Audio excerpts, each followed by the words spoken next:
नमस्कार, आप देख रहे हैं हर खबर। मैं हूं आपके साथ जागृति। रुक कर लेते हैं खबरों का। जहां बीजेपी प्रदेश अध्यक्ष ओपी धनखड़ ने जींद जिला पार्टी कार्यालय में बूथ स्तर के कार्यकर्ताओं के साथ मुलाकात की। बैठक में बीजेपी जिला अध्यक्ष राजू मोड़, जींद से विधायक डॉक्टर कृष्ण मिड्ढा भी मौजूद रहे। इस बैठक में धनखड़ ने कार्यकर्ताओं को संगठन को मजबूत करने के साथ साथ नगर निकाय चुनाव की तैयारियों को लेकर भी दिशा निर्देश दिए। बैठक के बाद ओपी धनखड़ ने निगम चुनाव पर कहा कि मई में चुनाव हो सकते हैं और चुनाव के लिए बीजेपी पूरी तरह से तैयार है। धनखड़ ने निगम चुनाव में बीजेपी की जीत का भी दावा किया।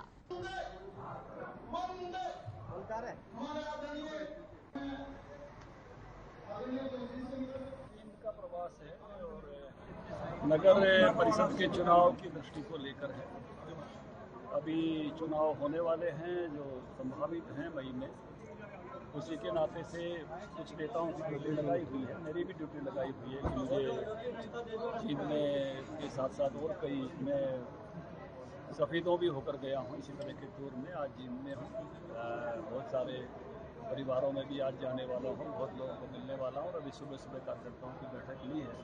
हमारे कार्यकर्ता हमारी पार्टी पूरी तरह से नगर परिषद नगर पालिका चुनाव के लिए तैयार है। सरकार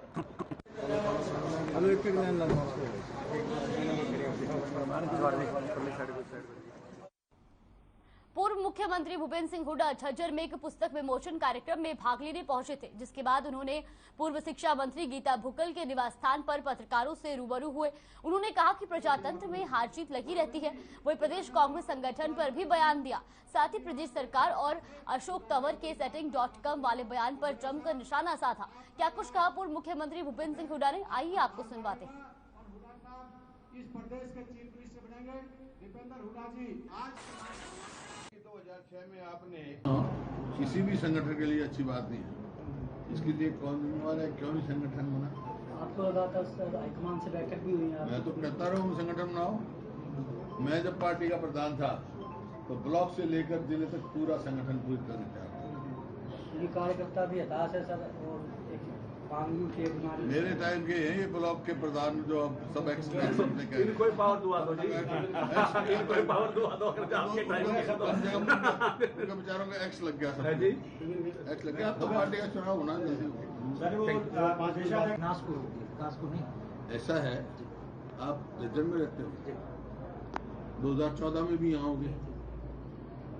2014 से पहले यहाँ थर्मल प्लांट लगे, रेलवे लाइन आई, एम्स आया और इंस्टीट्यूट आए। ये 14 के बाद आप यहीं के हो, ईमानदारी से बताऊं, पत्रकार की बात नहीं है, कोई काम आपको दिखाई दे रहे हैं तो फिर वो तो बताओ। मैं सारे पत्रकार जरिए बता दो भाई ये हम देख रहे हैं। सर प्रदेश अध्यक्ष को लेकर व्यक्तिगत बात नहीं करता, पहले से तय होता है तो उनका अपना तय होगा। आज टीएमसी है, आज बीएमसी है, आज टीएमसी है, आज आम आदमी पार्टी, वो अपना तय करे। तो इनको जिनको नहीं पता ना जी सर, वो ऑलरेडी विधानसभा ने पास किया हुआ है जी सर, 1 लाख से फालतू पेंशन नहीं ले सकते। यानी कि if someone is taking the pension already बना हुआ है हरियाणा में कानून भाई। हरियाणा में तो कानून बना हुआ है। इनसे पूछो जो 2014 के बाद जो भी विधायक बने हैं उनकी मैक्सिमम लिमिट फिक्स कर दी गई 1 लाख से 1 लाख। जुलाना के 2 गांव में जली फसल का जायजा लेने के लिए सांसद रमेश कौशिक और जींद के उपायुक्त मनोज कुमार पहुंचे। इस दौरान सांसद ने उपायुक्त को निर्देश दिए कि किसानों को जितना हो सके ज्यादा से ज्यादा फसल का मुआवजा दिया जाए ताकि किसानों के नुकसान की भरपाई हो सके। वहीं सांसद ने सड़क किनारे गिरे हुए पेड़ों को उठाने के निर्देश भी अधिकारियों को दिए। तो आपको बता दें कि जहाँ सांसद ने गांव का दौरा किया, वहीं जली हुई फसलों का भी जायजा लिया। साथ ही साथ उपायुक्त को भी मुआवजा देने के निर्देश दिए। तो ये तस्वीरें आप देख सकते हैं जहां जुलाना में 2 गांवों का सांसद ने दौरा किया और इस दौरान उपायुक्त ये दौरा इसलिए है, आपने भी पता है ये फसल जो की है 135 एकड़ के करीब जो इसमें जले, 5 एकड़ गाँव मोड़ जले, लगभग 140 150 एकड़ तक का ये नुकसान। उसके लिए मौका दे के नहीं कर दौरे करा ली और इनका जो ज्यादा से ज्यादा मुआवजा दिलवा सके वो सारा इनकी मदद। 45 किलो। अच्छा, आपका अकेले 45 है? हाँ जी। आपको सरकार से कुछ उम्मीद लगती है कुछ मिलेगा? कुछ नहीं लगती। कुछ नहीं, सड़क पर खड़े खड़े देख कर, और हम तो क्या कह सका, हम वही कहेंगे वो तो क्या कुछ उम्मीद जगी है, कुछ देंगे? ना जी, कोई उम्मीद मत करो इनके साथ। फतेहाबाद एनएचएम में आउटसोर्सिंग कर्मचारियों के धरने को 18 दिन हो चुके हैं, लेकिन कर्मचारियों के सुध लेने सरकार का कोई नुमाइंदा नहीं पहुंचा। जानकारी के मुताबिक एनएचएम आउटसोर्सिंग के तहत 2020 में कोरोना की पहली लहर के समय कर्मचारियों की भर्ती हुई थी, जिसमें लगभग सभी स्टाफ को 1.5 से 2 साल हो चुके हैं। पूरे फतेहाबाद में 77 कर्मचारी हैं और पूरे हरियाणा में मेडिकल कॉलेज को मिलाकर 2212 कर्मचारी हैं, जिनको 31 मार्च 2022 को सरकार ने हमारे पास बजट नहीं है और आपकी जरूरत नहीं है ऐसा बोलकर नौकरी से हटा दिया। वही कर्मचारियों का कहना है कि जब तक हमें दोबारा नौकरी पर नहीं रखा जाएगा, हम धरना प्रदर्शन जारी रखेंगे। तो फतेहाबाद में एनएचएम कर्मचारियों का धरना जारी है। आपको बता दें कि आज उनके धरने को 18 दिन हो चुके हैं। ऐसे में सरकार की ओर से भी कोई भी नुमाइंदा उनकी सुध लेने के लिए नहीं पहुंचा। तो ये कर्मचारियों को हटाए जाने को लेकर वो नाराज है और साथ ही साथ सरकार से दोबारा नौकरी बहाली की मांग कर रहे हैं। उनका साफ तौर पर कहना है कि जब कोरोना की पहली लहर आई थी तो उन्होंने अपनी सेवा दी और अब 31 मार्च को उनको हमारे पास बजट नहीं है और हमें आपकी जरूरत नहीं है ऐसा बोल करके नौकरी से हटा दिया गया, जिसके बाद कर्मचारियों में साफ तौर पर रोष देखा जा रहा है और कर्मचारियों का भी कहना है कि जब तक सरकार उनकी मांग पूरी नहीं करेगी तब तक उनका धरना लगातार जारी रहेगा। खबर रादौर से है। तो रादौर में इस साल मौसम की मार से मंडियों में देखने वाली रौनक गायब हो गई है। मंडी के हालात बदले बदले से नजर आ रहे हैं। वही जानकारी के मुताबिक मंडी में 1-2 साल बाद नहीं बल्कि 20-25 साल बाद ऐसा देखने को मिल रहा है जब फसल के पीक सीजन में मंडी की रौनक गायब है। उसका मुख्य कारण मौसम को माना जा रहा है, जिसके चलते मंडी में करीब 25% आवक कम हुई है। वही मार्केट कमेटी रादौर के मंडी सुपरवाइजर मनोज कुमार ने बताया कि मार्केट कमेटी से जुड़ी तीनों मंडियां रादौर, गुमथला और जठलाना के आंकड़ों पर नजर डाली जाए तो इस साल अभी तक रादौर में 1,83,230 क्विंटल, गुमथला में 30,000 और जठलाना में केवल 21,310 क्विंटल गेहूं की आवक हो पाई है। पूरे सीजन की बात करें तो पिछले साल 15 मई तक पूरे सीजन में 6,19,000 क्विंटल आवक हुई थी, जबकि इस साल अप्रैल के महीने में ही मंडी का नजारा सिमटता दिखाई दे रहा है। रादौर में मंडी के हालात बदले बदले नजर आ रहे हैं, जहां मंडी में इस बार अप्रैल के महीने में ही वो रौनक नजर नहीं आ रही है।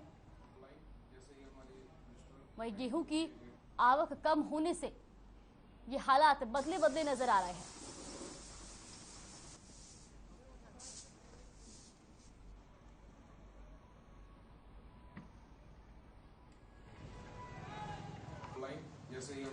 समय बिल्कुल समुचित तरीके से काम कर रहे हैं सभी के सभी, खरीद एजेंसियां हो, मार्केट कमेटी हो या जिला प्रशासन हो, कोई भी किसी भी प्रकार की कोई असुविधा किसानों और आड़तियों को नहीं है। अगर बात की जाए मंडी में अराइवल की, तो जैसे कि रादौर मंडी में कल तक 1,83,230 क्विंटल की खरीद दोनों खरीद एजेंसियों द्वारा की जा चुकी है। रादौर में हैफर्ड और हरियाणा वेयर हाउस दोनों खरीद एजेंसियों द्वारा सरकारी खरीद की जा रही है।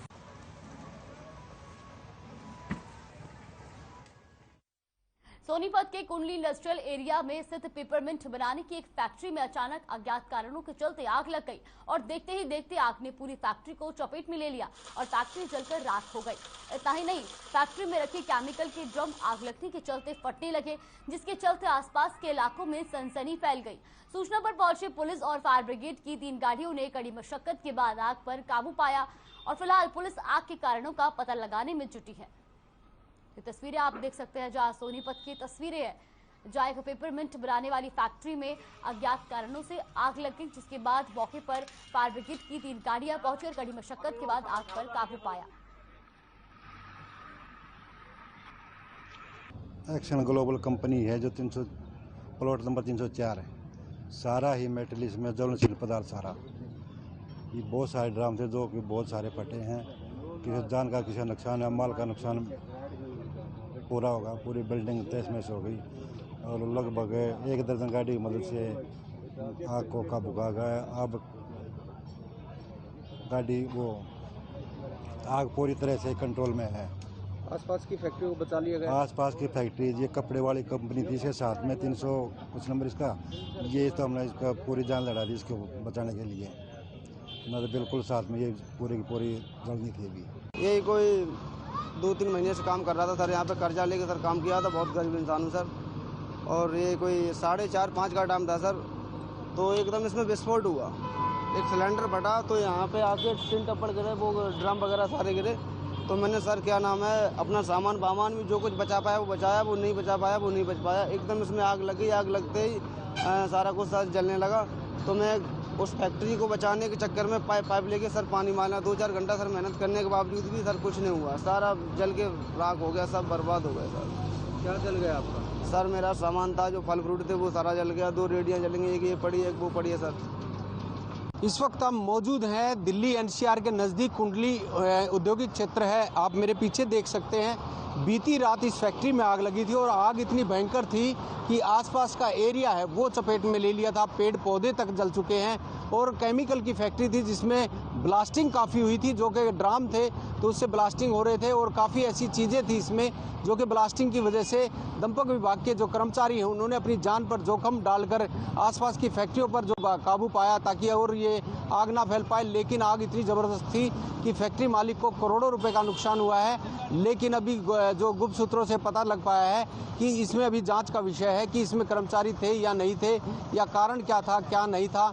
अभी जो फायर कर्मचारी इसमें लगे हुए हैं, आग अभी भी इस पर थोड़ी बहुत धधक रही है क्योंकि केमिकल है और केमिकल पर आग पर काबू पाना प्रयासरत रहता है, लेकिन समय जरूर लग जाता है। हर खबर के लिए सोनीपत से लाजपत। बात कर लेते हैं कोरोना की, क्योंकि देश में कोरोना फिर से सक्रिय होता नजर आ रहा है, जिसके चलते एक दिन में 2183 कोरोना के नए केस सामने आए हैं और कोरोना के चलते 214 मरीजों की मौत हो गई, जबकि 1958 लोग कोरोना से ठीक हुए, जिसके बाद देश में कोरोना का रिकवरी रेट भी 98.76% हो गया है। अगर बात करें कोरोना के एक्टिव केसों की, तो देश में फिलहाल कोरोना के 11,542 केस एक्टिव है।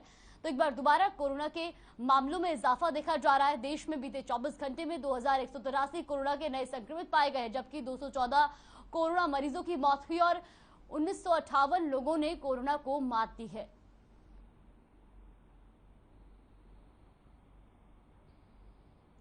तो देश में फिर बढ़ रहा है कोरोना, 2183 कोरोना के नए मामले आए सामने, 214 कोरोना मरीज हुए की मौत हो गई है, तो वही 1958 लोगों ने कोरोना को मात दी है। और इसी के साथ देश में कोरोना के 11,542 केस इस वक्त एक्टिव है।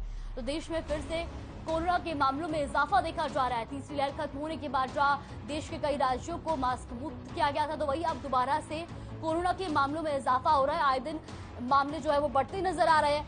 वही अगर देश की बात करें तो देश में फिलहाल बीते 24 घंटे में 2183 नए कोरोना संक्रमितों की पुष्टि हुई है। वही 214 मरीजों की कोरोना के चलते मौत हो गई। अगर बात करें देश में कोरोना के रिकवरी रेट की, तो बीते 24 घंटे में 1958 लोगों ने कोरोना को मात दी और कोरोना का रिकवरी रेट भी अब 98.76% के पार पहुंच गया है। बात कर लेते हैं प्रदेश की, तो हरियाणा में भी कोरोना के मामलों में अब तेजी देखने को मिल रही है, जिसके चलते प्रदेश में एक दिन में कोरोना के 191 नए मामले सामने आए हैं, जबकि एक दिन में प्रदेश में कोरोना के चलते किसी भी व्यक्ति की मौत नहीं हुई और 115 लोगों ने कोरोना को मात दी है, जिसके चलते कोरोना का रिकवरी रेट भी 98.83% पहुंच गया है। वहीं अगर बात करें जिलों की, तो सबसे ज्यादा गुरुग्राम में कोरोना के संक्रमित पाए गए। अकेले गुरुग्राम में 151 कोरोना के संक्रमितों की पुष्टि हुई है, जबकि अगर मैं बात करूं फरीदाबाद की, तो फरीदाबाद में भी 32 नए कोरोना संक्रमितों की पुष्टि हुई है। इसके अलावा सोनीपत में 1 और यमुनानगर में भी 1 कोरोना का केस मिला है। तो लगातार जो है वो कोरोना के मामलों में अब इजाफा देखा जा रहा है। एक लंबी राहत के बाद दोबारा से कोरोना ने एक बार पैर पसारने शुरू कर दिए हैं। प्रदेश में बीते 24 घंटे में 191 नए कोरोना संक्रमितों की पुष्टि हुई है, जबकि 115 लोगों ने कोरोना को मात दी है। वहीं प्रदेश में कोरोना के 888 केस इस वक्त एक्टिव है। गुरुग्राम में 151 लोग कोरोना पॉजिटिव पाए गए हैं, जबकि गुरुग्राम में कोरोना के इस वक्त 719 केस एक्टिव है। वही बात करेगा रिकवर हुए लोगों की, तो गुरुग्राम में 109 लोगों ने कोरोना को मात दी और फरीदाबाद में कोरोना के 32 केस एक्टिव मिले हैं। सोनीपत में 1 और यमुनानगर में भी कोरोना का 1 केस पाया गया है। तो प्रदेश में कोरोना फिर से पैर पसारता नजर आ रहा है। खासतौर पर प्रदेश में गुरुग्राम जिले की अगर हम बात करें तो गुरुग्राम में अकेले 151 नए कोरोना संक्रमितों की पुष्टि हुई है।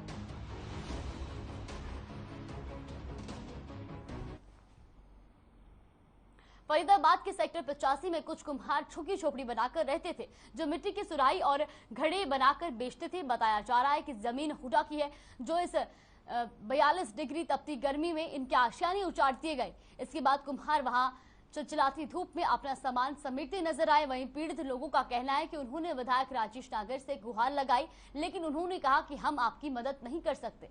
तो जहां कुम्हारों से उनका आशियाना छीन दिया गया है। कुम्हारों ने इसके बाद विधायक से भी मदद की गुहार लगाई थी, लेकिन विधायक राजेश नागर ने भी साफ तौर पर कह दिया कि हम इस मामले में आपकी कोई मदद नहीं कर सकते। तो नागर निगम वाले ने तोड़ दिए जी। अच्छा, आप क्या करते हो, काम क्या करते हो यहाँ पे? मिट्टी के काम करते हैं, मोल ला के बेचते हैं जी। अच्छा, नहीं, पहले जो घड़े बड़े बनाते थे वो तो हम यहाँ से शिफ्ट कर दिया तिगांव में। तिगांव से बना के यहाँ के यहाँ लेके आते हैं। हम बनाते भी नहीं है, मैंने ने मना कर दिया यहाँ पर मत बनाओ।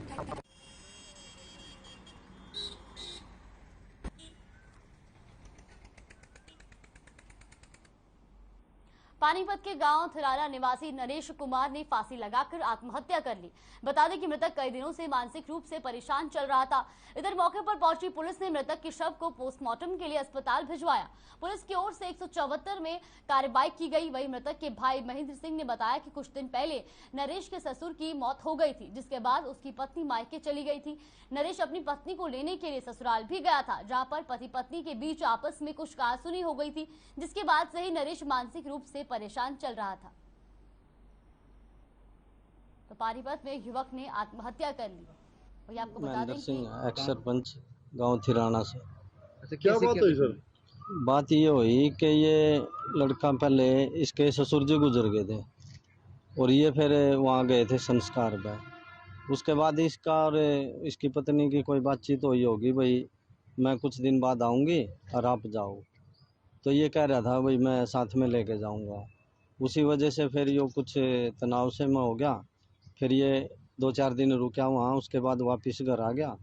घर आने के बाद फिर फ़ोन पे भी इनकी बातचीत हुई होगी। ये नरेश कुमार है, सुनोब जय सिंह, गांव थिराना का है, टाउनशिप के पास राधा स्वामी कॉलोनी, वहाँ रहता है। ये कुछ दिनों से है ना परेशान सा चल रहा था। परेशानी की वजह से इसने अपना फांसी लगाने से इसकी मौत हो गई है। क्या कार्रवाई करी?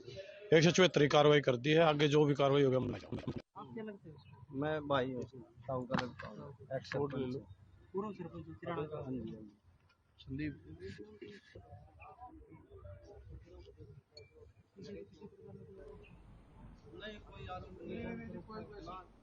पलवल में सीआईए टीम को बड़ी कामयाबी मिली है, जहां कैंटर में घरेलू सामान के नीचे अंग्रेजी शराब की पेटियां छुपाकर ले जा रहे आरोपी को सीआईए टीम ने गिरफ्तार किया।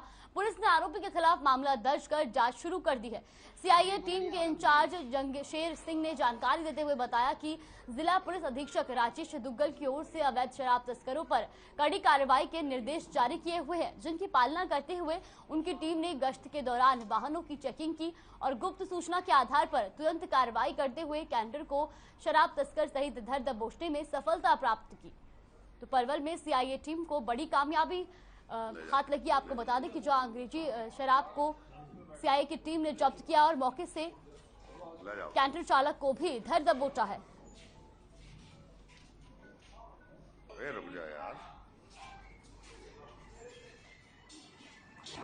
व्यक्ति वाहिद है, वाहिद सनद कुर्सी, ये चोखा थाना तिरुमरू का रहने वाला है सर, और ये कैंटर में शराब लेके जा रहा था सर।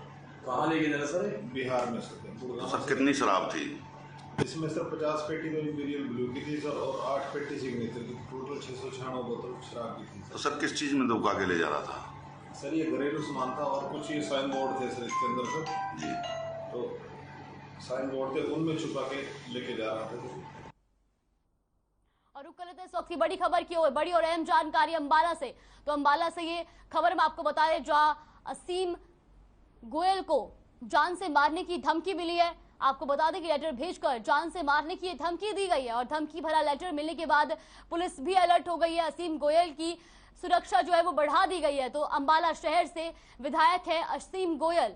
तो ये बड़ी और अहम जानकारी अंबाला, जहां विधायक असीम गोयल को जान से मारने की धमकी मिली। आपको बता दें कि लेटर भेजकर ये जान से मारने की धमकी दी गई, जिसके बाद धमकी भरा लेटर मिलते ही पुलिस जो है वो अलर्ट हो गई और असीम गोयल की सुरक्षा को भी बढ़ा दिया गया है। तो आपको बता दें कि अंबाला शहर से विधायक है असीम गोयल, जिनको लेटर भेजकर जान से मारने की धमकी मिली है, जिसके बाद अब पुलिस भी हाई अलर्ट पर है और साथ ही साथ असीम गोयल की सुरक्षा को भी बढ़ा दिया गया है।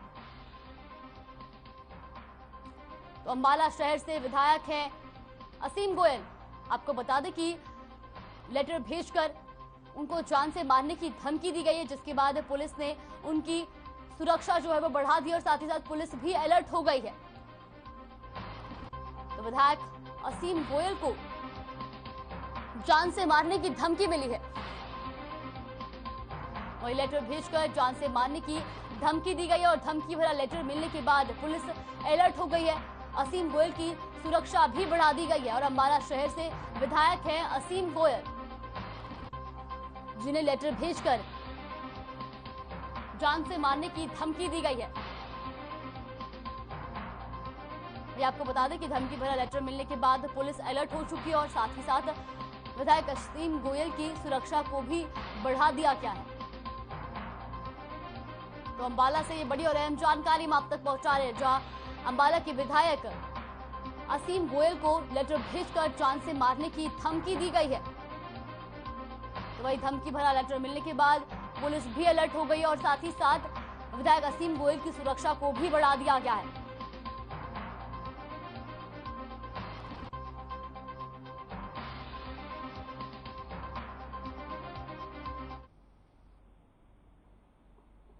फिलहाल के लिए इस बुलेटिन में बस इतना ही। बने रहिए हमारे साथ। नमस्कार।